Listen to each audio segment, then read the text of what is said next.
Kemudian Ishak memanggil Yakub, lalu memberkati dia serta memesankan kepadanya.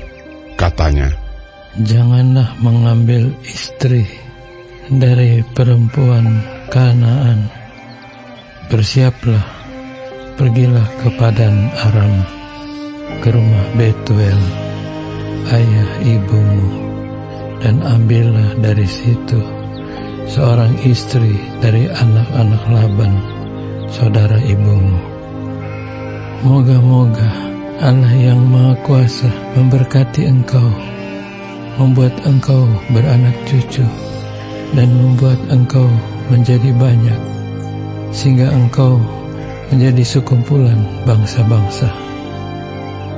Moga-moga Ia memberikan kepadamu berkat yang untuk Abraham, kepadamu serta kepada keturunanmu, sehingga engkau memiliki negeri ini yang kau diami sebagai orang asing, yang telah diberikan Allah kepada Abraham." Demikianlah Ishak melepas Yakub, lalu berangkatlah Yakub ke Padan Aram, kepada Laban anak Betuel, orang Aram itu, saudara Ribka, ibu Yakub dan Esau. Ketika Esau melihat bahwa Ishak telah memberkati Yakub dan melepasnya ke Padan Aram untuk mengambil istri dari situ, pada waktu ia memberkatinya, ia telah memesankan kepada Yakub, "Janganlah ambil istri dari antara perempuan Kanaan." Dan bahwa Yakub mendengarkan perkataan ayah dan ibunya dan pergi ke Padan Aram. Maka Esau pun menyadari bahwa perempuan Kanaan itu tidak disukai oleh Ishak ayahnya. Sebab itu ia pergi kepada Ismail dan mengambil Mahalat menjadi istrinya, di samping kedua istrinya yang telah ada. Mahalat adalah anak Ismail, anak Abraham, adik Nebayot. Maka Yakub berangkat dari Beersheba dan pergi ke Haran. Ia sampai di suatu tempat dan bermalam di situ karena matahari telah terbenam. Ia mengambil sebuah batu yang terletak di tempat itu dan dipakainya sebagai alas kepala, lalu membaringkan dirinya di tempat itu. Maka bermimpilah ia, di bumi ada didirikan sebuah tangga yang ujungnya sampai di langit, dan tampaklah malaikat-malaikat Allah turun naik di tangga itu. Berdirilah Tuhan di sampingnya dan berfirman, "Akulah Tuhan, Allah Abraham nenekmu dan Allah Ishak. Tanah tempat engkau berbaring ini akan kuberikan kepadamu dan kepada keturunanmu. Keturunanmu akan menjadi seperti debu tanah banyaknya, dan engkau akan mengembang ke sebelah timur, barat, utara, dan selatan. Dan olehmu serta keturunanmu, semua kaum di muka bumi akan mendapat berkat. Sesungguhnya aku menyertai engkau, dan aku akan melindungi engkau kemanapun engkau pergi. Dan aku akan membawa engkau kembali ke negeri ini, sebab aku tidak akan meninggalkan engkau, melainkan tetap melakukan apa yang kujanjikan kepadamu."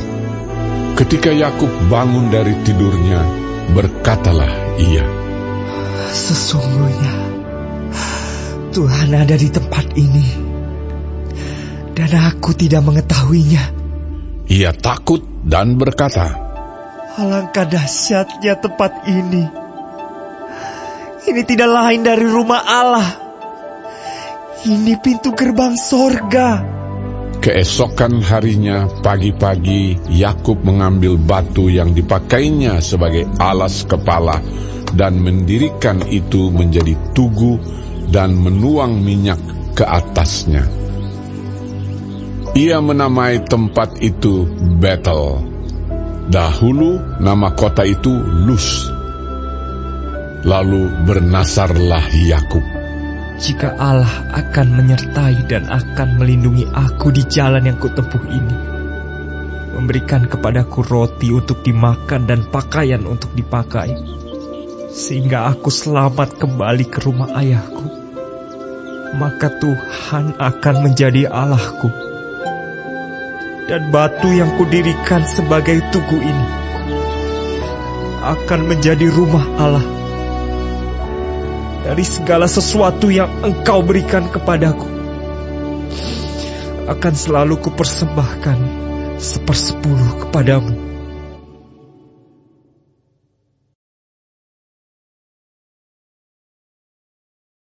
Kemudian berangkatlah Yakub dari situ dan pergi ke negeri Bani Timur.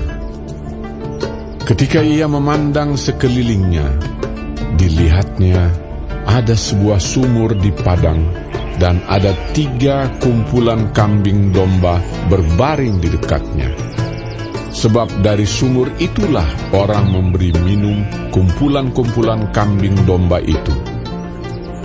Adapun batu penutup sumur itu besar, dan apabila segala kumpulan kambing domba itu digiring berkumpul ke sana, maka gembala-gembala menggulingkan batu itu dari mulut sumur, lalu kambing domba itu diberi minum, kemudian dikembalikanlah batu itu lagi ke mulut sumur itu. Bertanyalah Yakub kepada mereka, "Saudara-saudara, dari manakah kamu ini?" Jawab mereka, "Kami ini dari Haran." Lagi katanya kepada mereka, "Kenalkah kamu Laban, cucu Nahor?" Jawab mereka, "Kami kenal." Selanjutnya katanya kepada mereka, "Selamatkah ia?" Jawab mereka, "Selamat. Tetapi lihat, itu datang anaknya perempuan, Rahel, dengan kambing dombanya." Lalu kata Yakub, "Hari masih siang, belum waktunya untuk mengumpulkan ternak. Berilah minum kambing dombamu itu, kemudian pergilah menggembalakannya lagi." Tetapi jawab mereka, "Kami tidak dapat melakukan itu selama segala kumpulan binatang itu belum berkumpul. Barulah batu itu digulingkan dari mulut sumur, dan kami memberi minum kambing domba kami." Selagi ia berkata-kata dengan mereka, datanglah Rahel dengan kambing domba ayahnya, sebab dialah yang menggembalakannya. Ketika Yakub melihat Rahel, anak Laban saudara ibunya, serta kambing domba Laban, ia datang mendekat, lalu menggulingkan batu itu dari mulut sumur, dan memberi minum kambing domba itu. Kemudian Yakub mencium Rahel serta menangis dengan suara keras. Lalu Yakub menceritakan kepada Rahel bahwa ia sanak saudara ayah Rahel dan anak Ribka. Maka berlarilah Rahel menceritakannya kepada ayahnya. Segera sesudah Laban mendengar kabar tentang Yakub, anak saudaranya itu, berlarilah ia menyongsong dia, lalu mendekap dan mencium dia. Kemudian membawanya ke rumahnya. Maka Yakub menceritakan segala hal ihwalnya kepada Laban. Kata Laban kepadanya, "Sesungguhnya engkau saudara sedaging dengan aku." Maka tinggallah Yakub padanya genap sebulan lamanya. Kemudian berkatalah Laban kepada Yakub, "Masakah karena engkau adalah sanak saudaraku, engkau bekerja padaku dengan cuma-cuma? Katakanlah kepadaku apa yang patut menjadi upahmu." Laban mempunyai 2 anak perempuan, yang lebih tua namanya Lea, dan yang lebih muda namanya Rahel. Lea tidak berseri matanya, tetapi Rahel itu elok sikapnya dan cantik parasnya. Yakub cinta kepada Rahel, sebab itu ia berkata, Aku mau bekerja padamu 7 tahun lamanya untuk mendapat Rahel, anakmu yang lebih muda itu. Sahut Laban, Lebih baiklah ia kuberikan kepadamu daripada kepada orang lain. Maka tinggallah padaku. Jadi bekerjalah Yakub 7 tahun lamanya untuk mendapat Rahel itu. Tetapi yang 7 tahun itu dianggapnya seperti beberapa hari saja karena cintanya kepada Rahel. Sesudah itu berkatalah Yakub kepada Laban, Berikanlah kepadaku bakal istriku itu, sebab jangka waktuku telah genap, supaya aku akan kawin dengan dia. Lalu Laban mengundang semua orang di tempat itu dan mengadakan perjamuan. Tetapi pada waktu malam diambilnyalah Lea, anaknya, lalu dibawanya kepada Yakub. Maka Yakub pun menghampiri dia. Lagi pula Laban memberikan Zilpa, budaknya perempuan, kepada Lea, anaknya itu menjadi budaknya. Tetapi pada waktu pagi tampaklah bahwa itu Lea. Lalu berkatalah Yakub kepada Laban, Apakah yang kau perbuat terhadap aku ini? Bukankah untuk mendapat Rahel aku bekerja padamu? Mengapa engkau menipu aku? Jawab Laban, Tidak biasa orang berbuat demikian di tempat kami ini, mengawinkan adiknya lebih dahulu daripada kakaknya. Genapilah dahulu 7 hari perkawinanmu dengan anakku ini. Kemudian anakku yang lain pun akan diberikan kepadamu sebagai upah. Asal engkau bekerja pula padaku 7 tahun lagi. Maka Yakub berbuat demikian. Ia menggenapi ke-7 hari perkawinannya dengan Lea. Kemudian Laban memberikan kepadanya Rahel, anaknya itu, menjadi istrinya. Lagi pula Laban memberikan Bilha, budaknya perempuan, kepada Rahel, anaknya itu, menjadi budaknya. Yakub menghampiri Rahel juga, malah ia lebih cinta kepada Rahel daripada kepada Lea. Demikianlah ia bekerja pula pada Laban 7 tahun lagi. Ketika Tuhan melihat bahwa Lea tidak dicintai, dibukanyalah kandungannya, tetapi Rahel mandul. Lea mengandung, lalu melahirkan seorang anak laki-laki dan menamainya Ruben, sebab katanya, Sungguhnya Tuhan telah memperhatikan kesengsaraanku. Sekarang tentulah aku akan dicintai oleh suamiku. Mengandung pulalah ia, lalu melahirkan seorang anak laki-laki, maka ia berkata, Sesungguhnya Tuhan telah mendengar bahwa aku tidak dicintai. Lalu diberikannya pula anak ini kepadaku. Maka ia menamai anak itu Simeon. Mengandung pulalah ia, lalu melahirkan seorang anak laki-laki, maka ia berkata, Sekali ini suamiku akan lebih erat kepadaku, karena aku telah melahirkan 3 anak laki-laki baginya. Itulah sebabnya ia menamai anak itu Lewi. Mengandung pulalah ia, lalu melahirkan seorang anak laki-laki, maka ia berkata, Sekali ini aku akan bersyukur kepada Tuhan. Itulah sebabnya ia menamai anak itu Yehuda. Sesudah itu ia tidak melahirkan lagi.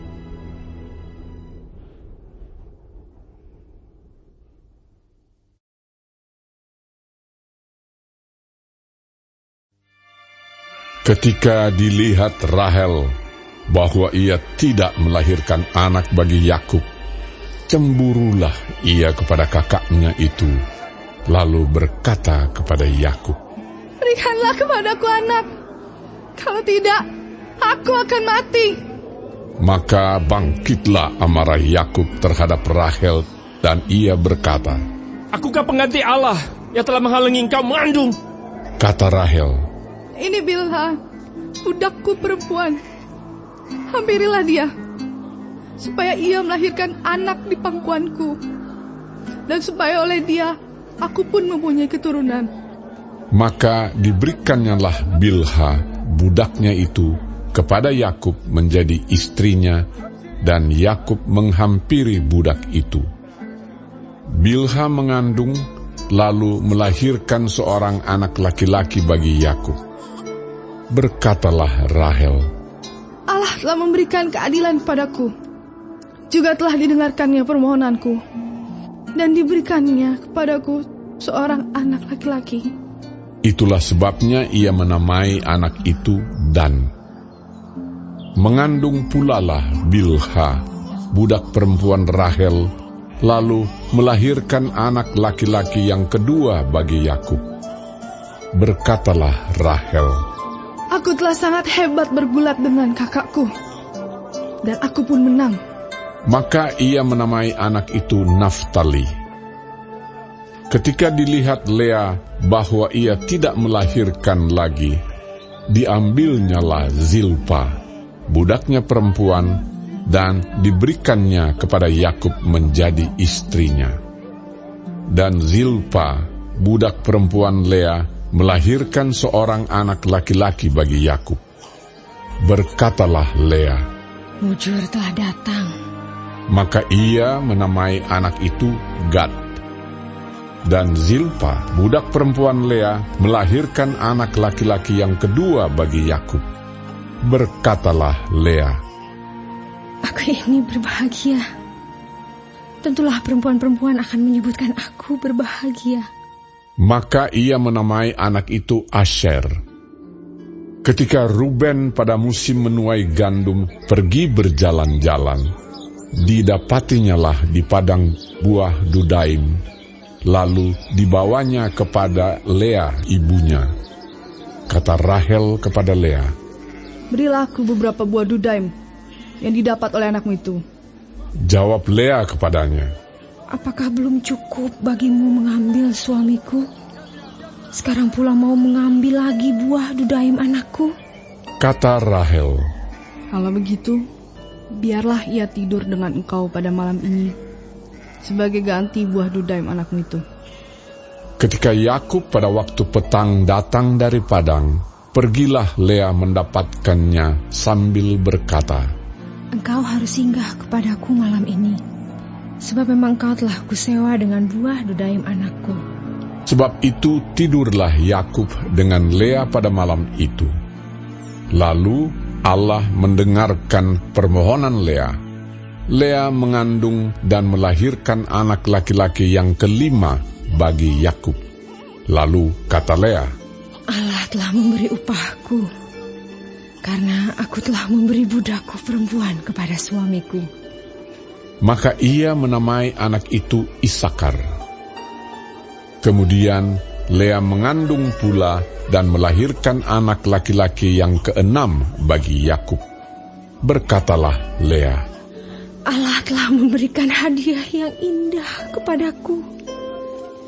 Sekali ini, suamiku akan tinggal bersama-sama dengan aku, karena aku telah melahirkan 6 orang anak laki-laki baginya. Maka ia menamai anak itu Zebulon. Sesudah itu ia melahirkan seorang anak perempuan dan menamai anak itu Dina. Lalu ingatlah Allah akan Rahel. Allah mendengarkan permohonannya serta membuka kandungannya. Maka mengandunglah Rahel dan melahirkan seorang anak laki-laki. Berkatalah ia, Allah telah menghapuskan aibku. Maka ia menamai anak itu Yusuf, sambil berkata, Mudah-mudahan Tuhan menambah seorang anak laki-laki lagi bagiku. Setelah Rahel melahirkan Yusuf, berkatalah Yakub kepada Laban, Izinkanlah aku pergi, supaya aku pulang ke tempat kelahiranku dan ke negeriku. Berikanlah istri-istriku dan anak-anakku yang menjadi upahku selama aku bekerja padamu, supaya aku pulang, sebab engkau tahu betapa keras aku bekerja padamu. Tetapi Laban berkata kepadanya, Sekiranya aku mendapat kasihmu, telah nyata kepadaku, bahwa Tuhan memberkati aku karena engkau. Lagi katanya, tentukanlah upahmu yang harus kubayar, maka aku akan memberikannya. Sahut Yakub kepadanya, Engkau sendiri tahu bagaimana aku bekerja padamu dan bagaimana keadaan ternakmu dalam penjagaanku. Sebab harta milikmu tidak begitu banyak sebelum aku datang. Tetapi sekarang telah berkembang dengan sangat, dan Tuhan telah memberkati engkau sejak aku berada di sini. Jadi, bilakah dapat aku bekerja untuk rumah tanggaku sendiri? Kata Laban, apakah yang harus kuberikan kepadamu? Jawab Yakub, tidak usah kau berikan apa-apa kepadaku. Aku mau lagi mengembalakan kambing dombamu dan menjaganya, asal engkau mengizinkan hal ini kepadaku.